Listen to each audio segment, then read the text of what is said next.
Mga kababayan, bakit ganito sa Pilipinas?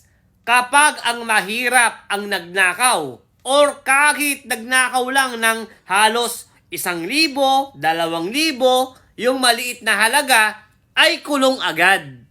Pero kapag yung mga mayayaman, lalo na yung may mga posisyon dyan sa gobyerno, kapag nagnakaw ng milyon, bilyon, trilyon, hindi pa rin nakukulong.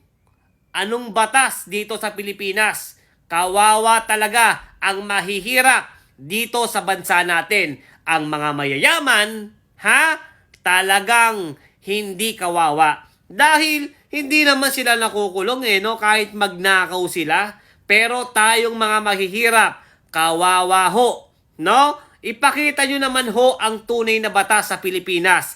Yung mga mayayaman na nangungurakot sa pera ng taong bayan, dapat ipakita nyo na nakukulong at nabibigyan ng leksyon.